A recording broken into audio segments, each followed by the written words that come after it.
The letter was sitting on my kitchen table when I got home from the hardware store.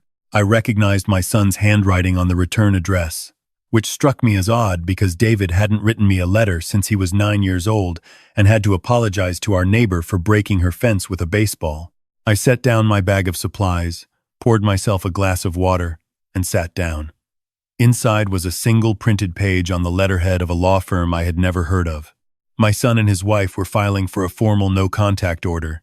The stated reason, written in clean legal language, was that I had been engaging in a pattern of behavior constituting emotional manipulation and boundary violations detrimental to the welfare of their minor children. I read it twice. Then I folded it carefully along its original crease, set it on the table, and finished my glass of water. I want to be honest with you from the start. I am not a perfect man. I never claimed to be. I am 63 years old. I worked construction and carpentry for 35 years. My hands are rough. My back aches most mornings, and I am not always graceful with words. I know I push too hard sometimes. I know I showed up at David's house without calling first on at least 4 occasions I can clearly remember. I know that when my grandson Charlie was struggling with reading in 2nd grade, I went around his parents and spoke directly to his teacher, which I was told later was inappropriate and embarrassing. I accept those things. I own them. I have turned them over in my mind more times than I can count, examining them from every angle, trying to understand where I crossed a line I should have respected. But I am also the man who worked 3 jobs the year David was born because his mother had complications and couldn't go back to work for 8 months. I am the man who drove 4 hours each way every single weekend for 2 years to help David and Nicole renovate the house they couldn't otherwise afford. I poured the foundation of that house with my own hands. I installed every cabinet in that kitchen. When their youngest, Charlie, had a fever of 104 at 2 in the morning, and Nicole's parents were in Florida, and David was away for work, it was me who drove over, sat on the bathroom floor, and held a cold cloth to that boy's forehead until the fever broke just before sunrise. I drove home in the gray morning light and went directly to a job site because I had a crew waiting on me. I never mentioned it. I didn't need to. That's what fathers do. David married Nicole 11 years ago. She is intelligent, organized, and particular about the way things are done in her home. I respect that. In the beginning, we got along fine. I minded my manners at holiday dinners. I brought gifts for the children that I cleared with her first. I tried. When Charlie was born, and then his little sister Lily 2 years later, something shifted. Not all at once, and not in any single dramatic moment. It happened slowly, like a tide going out. There were small corrections. The way I held Lily was wrong. The stories I told Charlie were too scary. The food I brought over had too much sugar. Each correction was delivered with the kind of smile that isn't really a smile. The kind that means, this is the last time I will say this pleasantly. I adjusted. I am a reasonable man. I stopped bringing food without asking. I started calling before every visit. I sat on the couch with my hands in my lap, while my grandchildren played 10 feet away from me, because Nicole felt that too much physical affection from grandparents was overstimulating. I nodded. I smiled. I drove home and sat in my driveway for a while before going inside. The real trouble started after David's promotion. He began traveling more, which meant Nicole was home alone with the children more, which meant I offered to help more, which meant, as I understand it now, that I was around more than Nicole wanted me to be. I did not see it as intrusion. I saw it as being useful. There is a difference, I believe, between a man who shows up to cause trouble and a man who shows up to carry groceries and fix the gate latch and read to his grandchildren before bed. At least, I thought there was a difference. Nicole, it turned out, saw both men as the same man. The first official signal was a letter from David last April, not the law firm letter, an earlier one, handwritten, asking me to respect their family unit and allow Nicole the space to parent without feeling monitored. I read it 4 times. I called David, and we talked for 40 minutes. He was careful with his words in the way people are when someone else has helped them choose those words. He said he loved me. He said this wasn't personal. He said Nicole felt unsupported when I was too present. I asked him what too present meant for a grandfather who lived 20 minutes away and wanted to see his grandchildren grow up. He didn't have an answer that satisfied either of us. I pulled back. I stopped offering. I waited to be invited. 3 weeks passed without a word. Then 4. I sent Charlie a birthday card with a $20 bill inside and a note that said I was proud of him and that I loved him. Nicole texted me the following day to say that Charlie had asked why Grandpa Harold hadn't come to his party. I had not been invited to my grandson's 9th birthday party. I sat with that information for a long time. When I went to David's house the following Saturday, and yes, I went without calling, which I acknowledge was a mistake. My only defense being that I was not thinking clearly, Nicole answered the door. She did not let me in. She stood in the doorway and told me in a very calm voice that she needed me to leave, that David was not home, and that she would have him call me. Charlie appeared behind her in the hallway. He was wearing the baseball jersey I had given him for Christmas, and he was holding a book. He looked at me with an expression that I have never been able to fully describe to anyone. It was not sadness exactly. It was something more like confusion mixed with an effort to be brave. He raised his hand and waved. I waved back. Nicole stepped slightly to the left, blocking his view of me, and closed the door. I went home and called my brother Raymond in Cleveland. I told him what was happening and he listened without interrupting, which is the best thing Raymond has ever done for me. When I finished, he said, "Harold, you need to talk to someone who understands this legally, because what you're describing has a name, and it isn't your fault." I thanked him and spent the rest of the evening sitting in my workshop doing nothing in particular, just sitting there among the smell of sawdust and machine oil, which has always been the closest thing I have to a place of peace. The law firm letter arrived 6 weeks later. I called a lawyer named Patricia Hensley, whose name was given to me by a woman at my church whose husband had gone through something similar with their daughter. Patricia was direct and unhurried. She listened to me tell the whole story, stopping me occasionally to ask a specific question.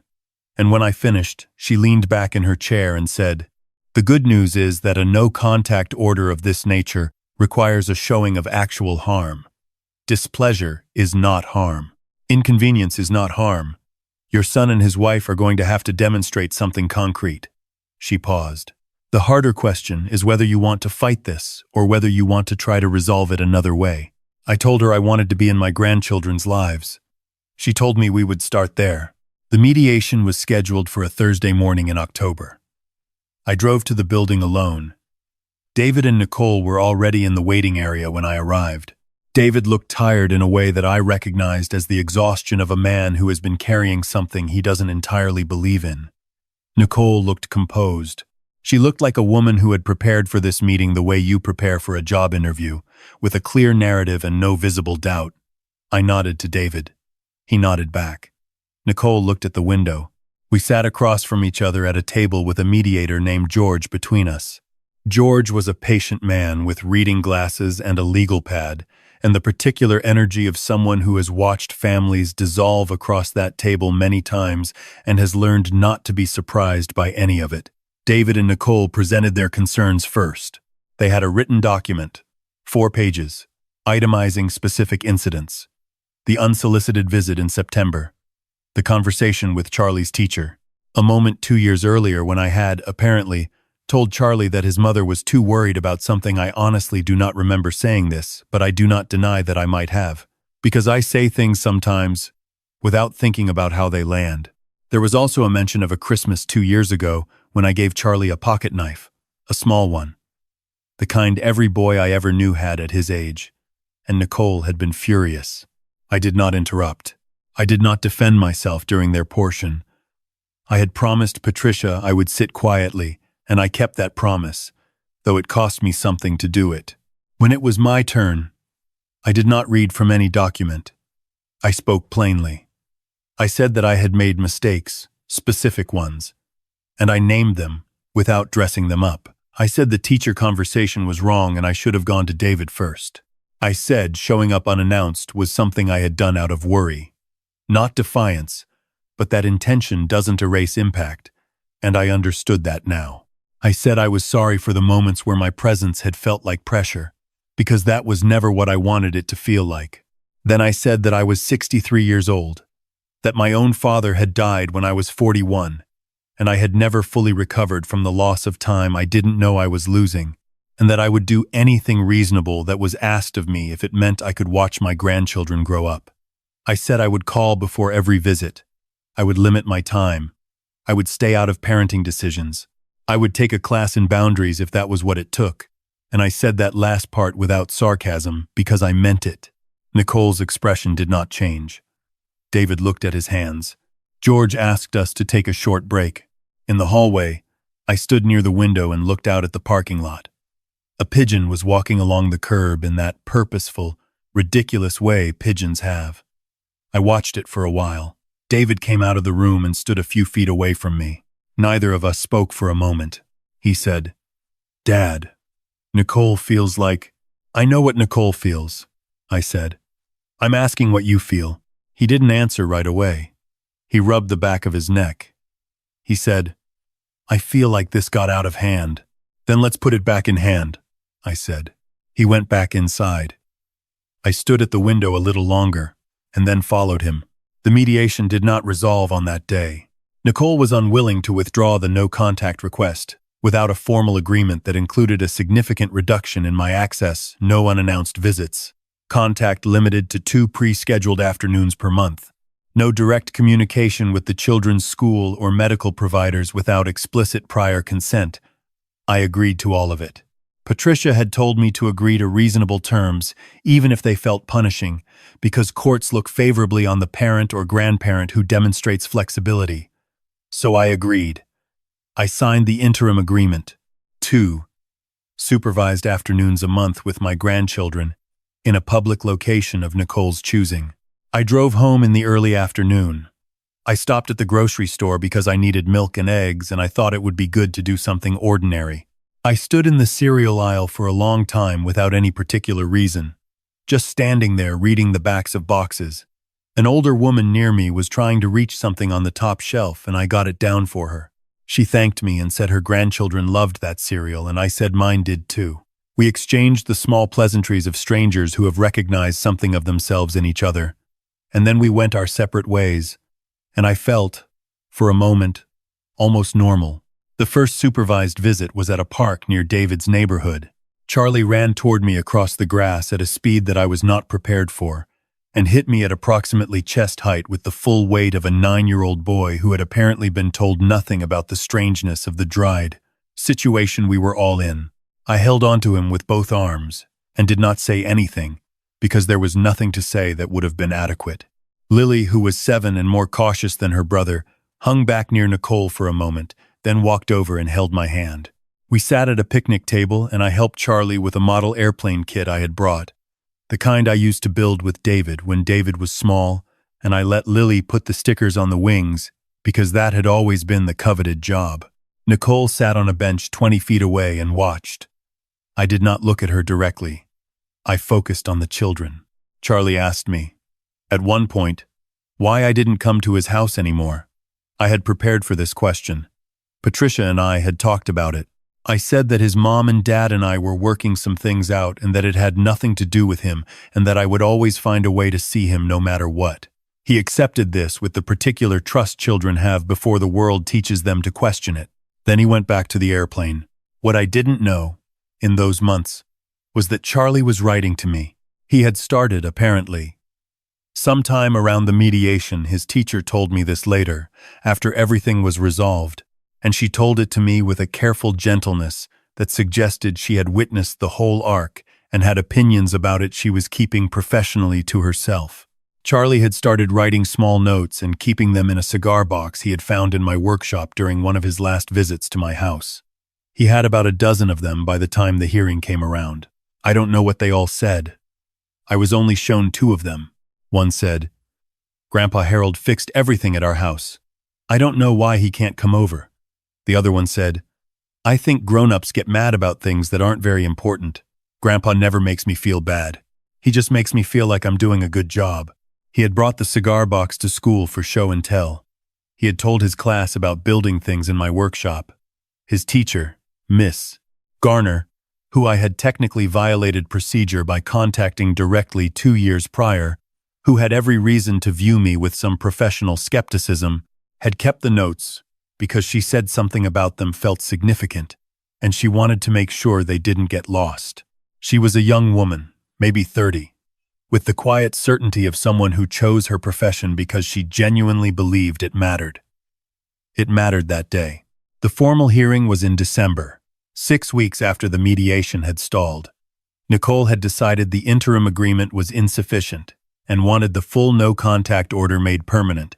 Her lawyer argued that my compliance with the interim terms did not reflect a genuine change in behavior, but only a legal strategy. Patricia argued that I had complied with every single condition without exception, and that the children showed no signs of distress during our supervised visits. In fact, the opposite. The gal, the guardian ad litem appointed to represent the children's interests, had conducted interviews with Charlie and Lily. Her report was submitted to the court. I had not read the report. Patricia had read it and told me only that it was favorable, which was lawyer language for something she did not want me to get emotional about before going into a courtroom. The judge was a woman named Judge Carver. She was perhaps 60 herself, silver-haired, with the focused attention of someone who did not enjoy having her time wasted. She read through the submitted materials thoroughly before addressing either legal team. She asked Nicole's lawyer several pointed questions about specific incidents cited in the no-contact filing. She asked whether any of the incidents had resulted in documented harm to the children's psychological evaluations, school performance changes, anything clinical. The answer, each time, was no. Then Judge Carver picked up the GAL report and read a section from it out loud. It was from Charlie's interview. He had been asked by the guardian what he thought about his grandfather, and Charlie, 9 years old, in his precise and serious way, had apparently said, "My grandpa knows how things work, like he can fix things that are broken, and he knows which clouds mean rain, and he knows how to be quiet when someone is sad. I don't think he's bad at being a grandpa. I think he's really good at it." Judge Carver set the report down. She looked at Nicole over her reading glasses for a long moment. She said, "I have reviewed the documented incidents thoroughly. What I find is a grandfather who has, on specific occasions, exercised poor judgment in terms of respecting procedural boundaries set by the custodial parents. I do not find a pattern of harm. I do not find manipulation. I find a man who loves his grandchildren and has not always navigated the proper channels for expressing that love." She paused. "What I also find is that the children, both children, have articulated clearly, in separate interviews conducted without family present, that their relationship with their grandfather is a source of security and positive development in their lives. The law does not exist to protect adults from discomfort. It exists to protect children from harm. These children are not being harmed by their grandfather, and removing him from their lives would, in my professional assessment, be the more harmful outcome." She looked at Nicole's lawyer, then at David. "The no-contact filing is denied," she said. "I am, however, ordering both parties to participate in 6 sessions of family mediation with a certified counselor to establish a grandparent access agreement that is clear, written, and mutually honored. Both parties." She glanced at me when she said both. I understood what she meant. I nodded. Nicole did not look at me as we filed out of the courtroom. David held the door for me. It was a small thing, holding a door, but I noticed it. In the parking lot, Patricia shook my hand and said I had handled myself with more composure than most people managed in that situation. I thanked her. I sat in my truck for a while before starting the engine. It was a cold day, gray and flat, the kind of December that doesn't commit to being beautiful but doesn't apologize either. I thought about calling Raymond. I thought about calling David. I didn't call anyone. I just sat there. Here is what I have learned in 63 years about being a man, about being a father, about being the kind of grandfather I always wanted to be. The people who love you will not always be able to show it the way you need them to, and the people you love will not always accept what you offer in the form you're offering it. That is not a tragedy. It is just the friction of being human, of being in close contact with other humans across the whole long stretch of a life. Friction creates heat, and sometimes that heat feels like anger or grief or the specific loneliness of sitting in a courtroom while your family is sorted out by strangers. But friction also smooths rough edges over time. I have to believe that. The family mediation started in January. David comes now. Nicole comes, though she is still careful with me, and I am still careful with her. And perhaps we will be careful with each other for the rest of our lives, which I have made my peace with. What matters is that on Sunday afternoons I go to their house, I call first, always, and Charlie and I work on things in the backyard, while Lily sits nearby and narrates what we're doing in elaborate detail that makes no practical sense and is somehow perfect. David comes out sometimes and hands me a cup of coffee without saying much, and I take it without saying much, and we stand together and watch the children the way fathers and sons sometimes do when the words aren't there but something still passes between them. I don't know what the future holds. I am not naive enough to think this is entirely behind us. Families are not machines you can repair to a finished state. They are living things, constantly adjusting, constantly asking something of you, constantly surprising you in the middle of an ordinary afternoon. I have stopped expecting it to be simple. I have stopped expecting to be thanked. But last week, Charlie asked me to help him build a birdhouse for a school project. We spent 2 hours at my workbench cutting and fitting and sanding. At one point, he made a measurement error and the piece came out wrong, and he looked at it with the expression of a boy who is about to be hard on himself, the same expression I have seen on David's face 1,000 times, the same expression I still catch on my own face in the mirror sometimes. I said, "It's all right. You know what that mistake just taught you?" He looked at me.